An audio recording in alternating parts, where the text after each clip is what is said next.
እንግሊዘኛ ለመናገር ስትሞክሩ አፋችሁ ይተሳሰራል። ምናልባትም ስለ ግራመሩ አጠቃቀም ወይም አማርኛውን ወደ እንግሊዝኛ ስለመቀየር ትጨነቁ ይሆናል። እናንተ ብቻ አይደላችሁ። ነገር ግን ሳይንስ ያረጋገጣቸው ከአእምሯችን አፈጣጠር ጋር የሚሄዱ አሪፍ ዘዴዎች እንዳሉ ብነግራችሁስ? ሰላም ውድ አቢሲኒያ እንግሊሽ ቤተሰቦች፣ ዛሬ በአጭር ጊዜ ውስጥ ጎበዝ የሚባል አይነት እንግሊዝኛ ተናጋሪ ለመሆን ከፈለጋችሁ 10 ምርጥ ሳይንሳዊ ዘዴዎች እነግራችኋለሁ። ተግባራዊ ዘዴዎች ስለሆኑ አሁን መጀመር ትችላላችሁ። እስኪ ስታርትድ። የመጀመሪያው ዘዴ ሊስን ፈርስት ሩል፣ ያው መጀመሪያ ማዳመጥ አለባችሁ ለማለት ነው። ሳይንስ ምን ይላል? you must understand before you can speak። መናገር ከመቻላችሁ በፊት መጀመሪያ መረዳት አለባችሁ። ያው ያልገባ ነገር አይወጣም ማለት። ስለዚህ አእምሯችን ምን ይፈልጋል? ቃላቶችን መስማት ይፈልጋል። የእንግሊዝኛ ድምጾችን መስማት ይፈልጋል። የአማርኛና የእንግሊዝኛ ፓተርናቸው የተለያየ ነው፣ ድምፅ አወጣታቸው፣ ሪትማቸው። ስለዚህ ይህንን መስማት ይፈልጋል። አክሽን ፎር ዩ።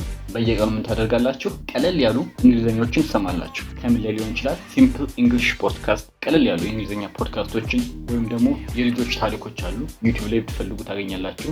ለተማሪዎች የሚሆኑ ኒውሶች አሉ፣ ዜናዎች፣ ከእነሱ ማዳመጥ ትችላላችሁ። ስታዳምጡ ደግሞ ሁሉን ቃላቶችን አልተረዳኋቸውም ምናምን ብላችሁ ምንም መጨነቅ አያስፈልጋችሁም። እንዲሁ ለ15 ደቂቃ ብቻ ለማዳመጥ ሞክሩ። የዛኔ ምን ይፈጠራል? ጆሮአችሁ ቃላቶችን እየሰማቸው ነው፣ እየተለማመዳቸው ነው። ሁለተኛው ዘዴ ኮፒ ደ ፌስ ይባላል። የምታዩት ነገር ኮፒ ማድረግ መገልበጥ ማለት ነው። ፊት ለፊት የምታዩት ነገር። እንደሚታወቀው አማርኛ ስንናገር አፋችን ውስጥ ያሉ ጡንቻዎችና እንግሊዝኛ ስንናገር የተለያዩ ናቸው። ይህ በሳይንስ ምን ተብሎ ይጠራል? መስል ሚሞሪ ይባላል። የማስታወስ ጡንቻ ማለት ነው።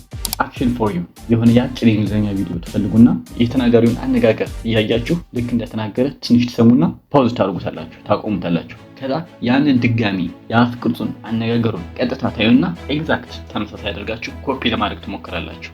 ለምሳሌ ሲንክ የሚለውን አነጋገር ታዩና ምላሳችሁን ወደፊት መጣ አድርጋችሁ ሲንክ እያላችሁ ትለማመዳላችሁ ማለት ነው። ስታዩት የሆነ አዝናኝ ነገር ነው፣ የሆነ እንደ መጀጃልም ሊመስላችሁ ይችላል። ግን አፋችሁ ውስጥ ላሉ ጡንቻዎች አዲስ እንቅስቃሴ እያስተማራችኋቸው። ይህ ደግሞ በጣም አስፈላጊ ነገር ነው።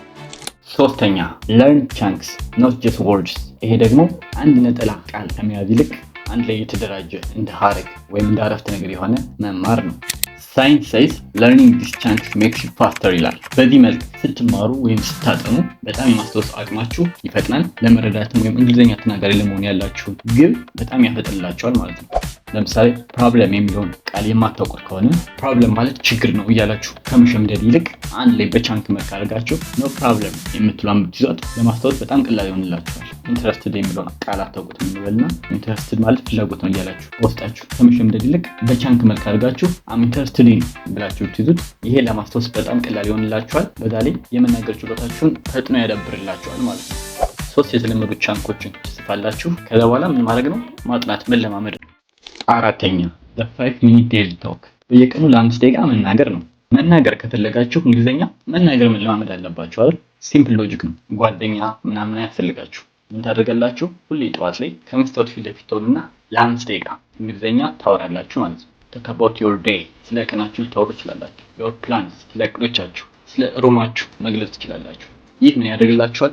ኮንፊደንሳችሁን ቡም ያደርግላችኋል፣ ያሳድግላችኋል። አትቆራረጡ። እንግሊዝኛ የመናገር ችሎታችሁንም አብሮ በጣም ያሳድግላችኋል። ይህ የሚናገር የለም። እንግሊዝኛ ለመናገር እንግሊዝኛ መናገርን መለማመድ አለባችሁ ለ5 ደቂቃ። use your passion። ፓሽን ማለት የምትወዱት ነገር ነው አይደል? ሳይንስ says you remember things you care about። ሳይንስ ስለምትጨነቁበት ወይም ስለምትወዱት ነገር አእምሯችን በጣም ያስታውሳል ይላል። ኳስ የምትወዱ ከሆነ ሾርት የኳስ ኮሜንተሪ ትከፍታላችሁ፣ ያንን ማዳመጥ። አማርኛ ምናምን ተው። እንግሊዝኛ ማዳበሪያ የምትፈልጉ ወይም ደግሞ ማብሰል ኩኪንግ ትወዳላችሁ፣ ሾርት የሬሲፒ ቪዲዮዎችን ስለ ምግብ አሰራር የሚያወሩ ቪዲዮዎችን ታወዳላችሁ።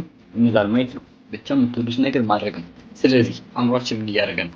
ከዚህ በኋላ እንግሊዝኛ ከሚያዝናና ነገር ጋር ያገናኘዋል ማለት ነው። እንግሊዝኛ ላይ ፍራቻ ያለባችሁ ሰዎች እንደውም ከሆናችሁ በቶሎ እንግሊዝኛ ለመልመድ በጣም ያግዛችኋል። ይህ በጣም አሪፍ ዘዴ ነው፣ ተጠቀሙት። ስድስተኛ ስማርት ሬፒቲሽን። ይህ ስፔስድ ሬፒቲሽን ይባላል። ያው ድግግሞሽ ነው፣ ግን ድግግሞሹ ስፔስ ያለው በየቀኑ ሳይሆን ክፍተት ያለው ድግግሞሽ ማለት ነው። ያው መርሳት ኖርማል ነው፣ የተለመደ ነገር ነው፣ ሁላችንም እንረሳለን። በሳይንስ ምን ይባላል? ሪቪው አት ዘ ራይት ታይም። ትክክለኛ በሆነ ሰዓት ላይ መከለስ መድገም ያስፈልጋል ይላል።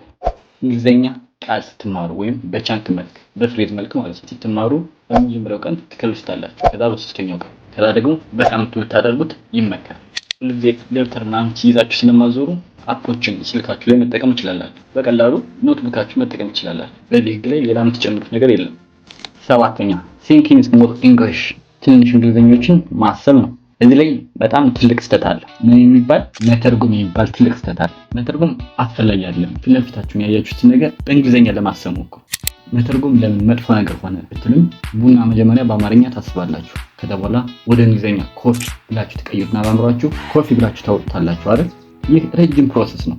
ግን ፊት ለፊት ኮፊ ትዝ የሚላችሁ ከሆነ አእምሯችሁ ወደ ምን ተቀይሯል ማለት ነው? እንግሊሽ ሙድ ተቀይሯል ማለት ነው። ስለዚህ ለመናገር በጣም ፈጣን ትሆናላችሁ። ጊዜ ይፈጅባችሁ። ቀላል በሆነ መልኩ ማሰብ መጀመር ትችላላችሁ። በየቀኑ 5 ደቂቃ መድቡና በእንግሊዘኛ ለማሰብ ሞክሩ። በቃ አለቀ። The coffee is hot. My phone is here. I go to work. አእምሯችን ምን እየለመደ ነው? እንግሊዘኛን በቀጥታ መጠቀም እየለመደ ነው። ይህ ደግሞ ለንግግራችሁ በጣም ወሳኝ የሆነ ዘዴ ነው። ተጠቀሙት። 8ኛው find a steady buddy. አብሮ የሚያጠና ወዳጅ መፈለግ ማለት ነው። አካውንታቢሊቲ ወርክስ ይባላል። ግልጸኝነትና ተጠያቂ ሲኖር የበለጠ ኃላፊነት ስለሚሰማን ለመማር ትጉ ያደርገናል አይደል? አክሽን ፎር ዩ። እንደናንተ እንግሊዘኛ መማር የሚፈልግ የሆነ ጓደኛ ትፈልጋላችሁ። ከዛ ቃል ትገባቡና ለመገናኘት በሳምንት 2 ጊዜ ቢሆን አሪፍ ነው። ለ20 ደቂቃ እንግሊዘኛን መለማመድ ነው። ራሳችሁን ከፍ ለማድረግ ከባድ የተወሳሰበ እንግሊዘኛ መጠቀም የለባችሁ። ቀላል እንግሊዘኞችን መጠቀም ነው። ምክንያቱም ዓላማችሁ ፍጹም መሆን ሳይሆን እንግሊዘኛ መናገር መቻል ነው ዓላማችሁ። በዛ መሃል ስህተት ሊፈጠር ይችላል። ኮሬክት መደረግ ያስፈልጋል። 9ኛ embrace the mistakes። ስህተታችሁን መቀበል ወይም ስህተታችሁን መውደድ አለባችሁ። እንደውም በሳይንስ አእምሯችን በደንብ የሚማረው ከስህተቶች እንደሆነ ተረጋግጧል። የማይሞክር ሰው የማይሳሳት።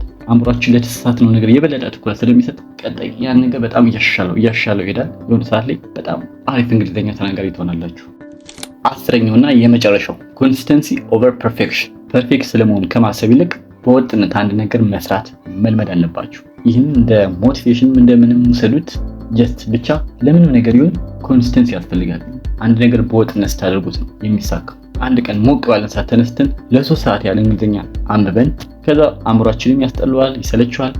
እንደዛ ከምታደርጉ ይልቅ ለ20 ደቂቃ መድባችሁ በየቀኑ እንግሊዘኛ ብትማሩ አእምሯችሁ ይህ እኮ ለትንሽ ጊዜ ነው ብሎ ስለሚያስብ ጫና ያደርግባችሁ ነው።